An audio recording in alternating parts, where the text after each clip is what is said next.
All right, today I am so stoked. We're talking about Swift protocol extensions. It's one of my favorite features in Swift.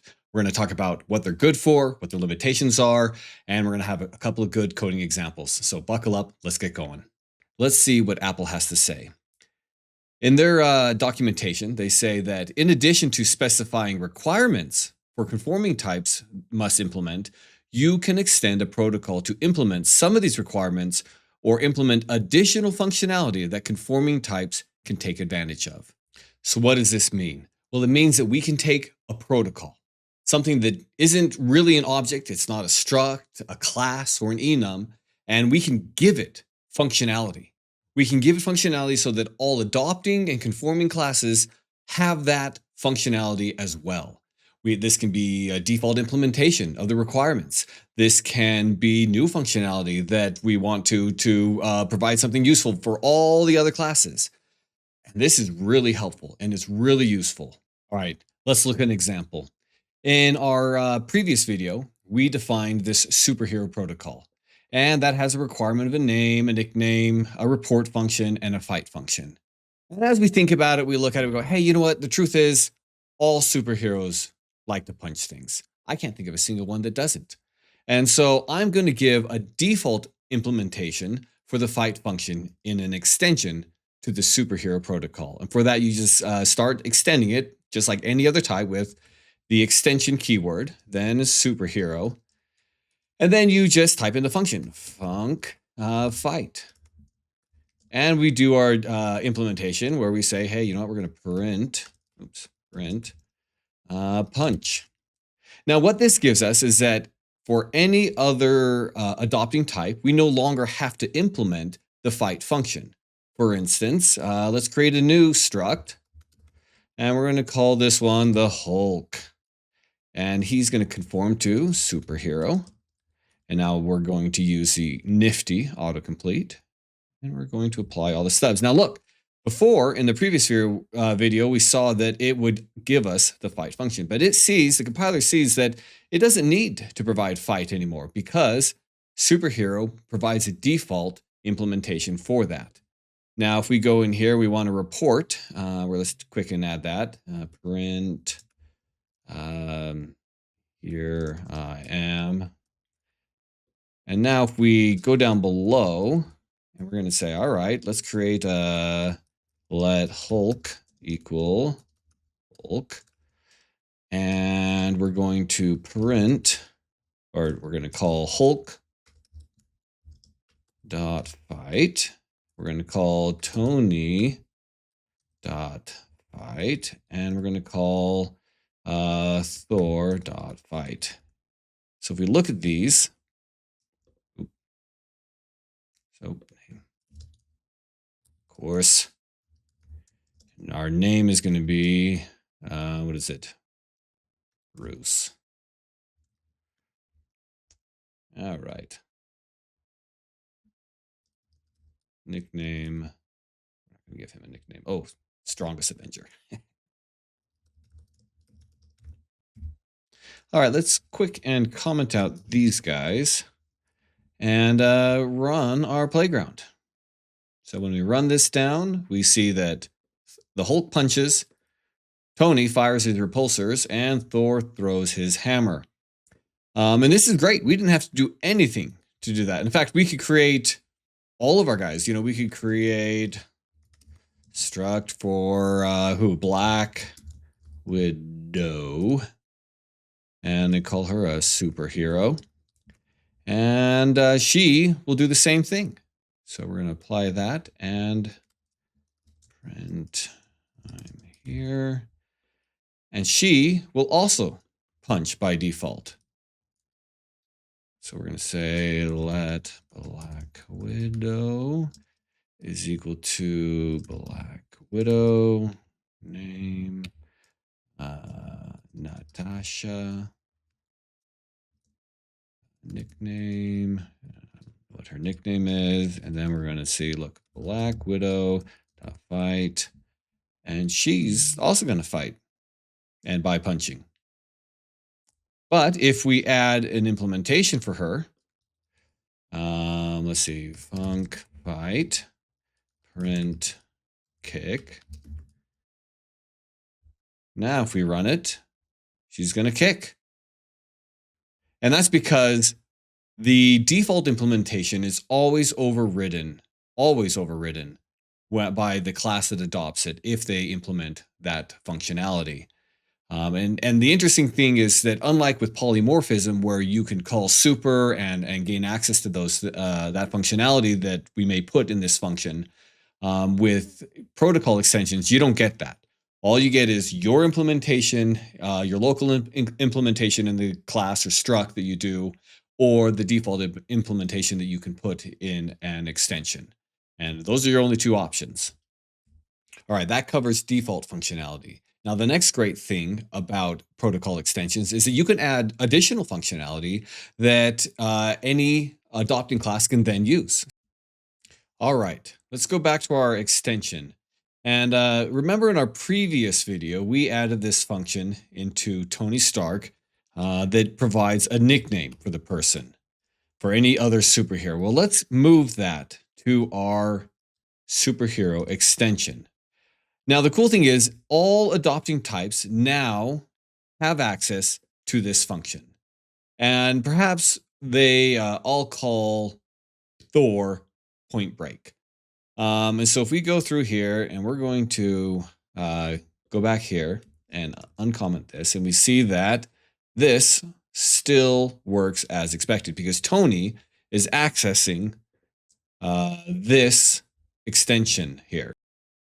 So let's change this and let's say Thor wants to use his own nickname. So we're going to actually use Thor, nickname for Thor. And we are hoping, well, Thor's hoping that this says strongest Avenger.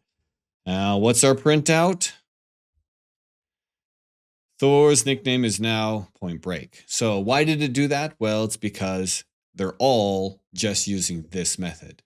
So now let's go and say, you know what? We're going to allow Thor to override his name. And so we're going to add it here.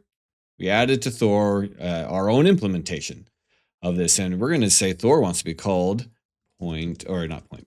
strongest Avenger. All right. So now let's run it again, and we have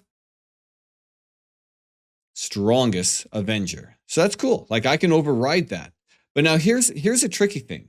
Is that if I say Thor as superhero, and I call that, so now I'm accessing Thor not as Thor himself, but as a superhero. Let's see what happens. His name is still Point Break. The reason for that is that when we removed its actual type information and we said that it's just a superhero.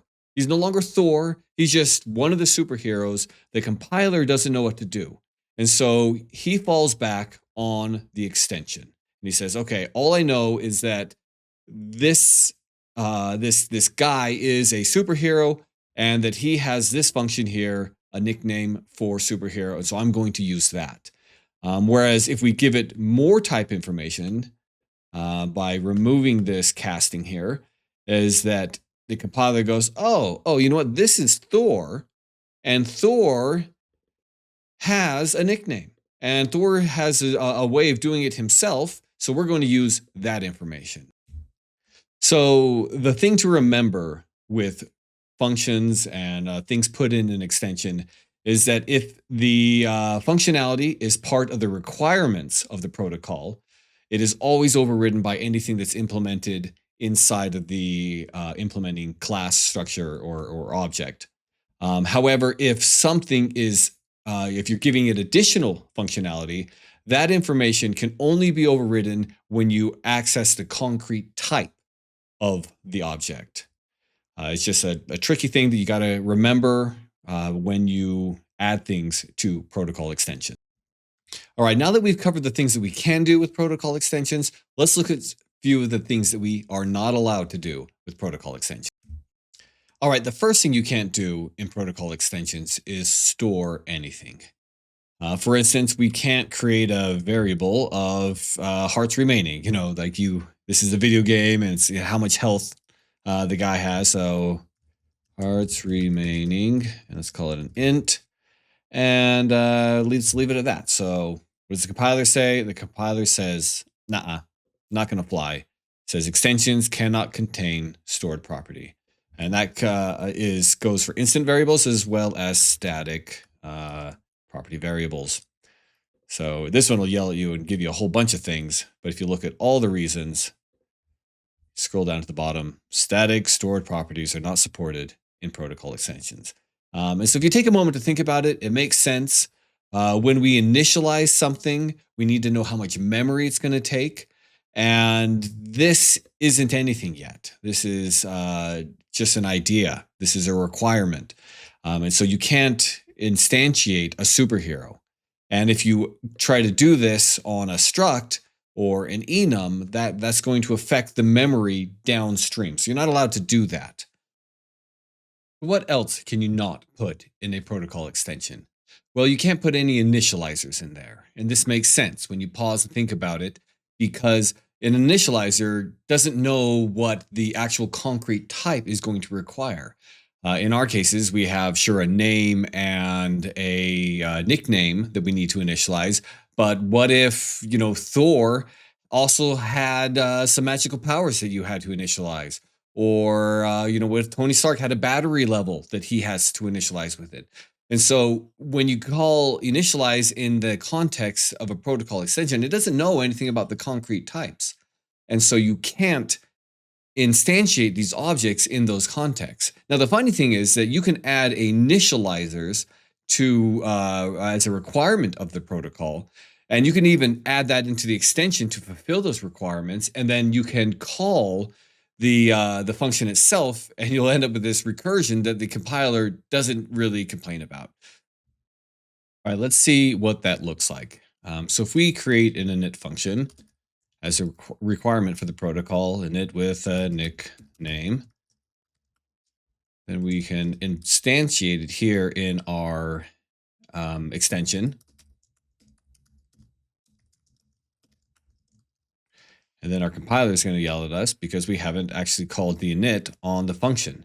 So we call self.init, and it only knows that because it's in the context of this protocol that a superhero has this init function. So we have to call that, and we can pass in nickname. And by default, that's going to look at this one. So you've just called a recursion here, and it's going to crash your program. But the compiler's now satisfied. It's happy that everything is going hunky-dory. But in reality, it doesn't work. And so it's lying to you. And the funny thing is, so you might think, well, I can override this, but well, then if you override it, it's never going to get called. And so it just doesn't work. Don't do it. It's not valuable. And the same thing is with deinit. You can add the deinit here, but it's going to yell at you and say, here in the compiler, hey, deinitializers can only be declared in a class, actor, or non-copyable type. So not allowed. Don't do it. Waste of time. Well, today we've covered a lot. We've covered what we can add to protocol extensions, useful functionality such as default implementation of extension requirements, or additional functionality that we would like to add to everything that conforms to the protocol. We've also discussed what we can't add to it, such as storing local variables or even static variables, and that we can't add initializer or deinitializing functionality. And I hope you found this information useful. If you did, please like and subscribe, and we'll watch the next video.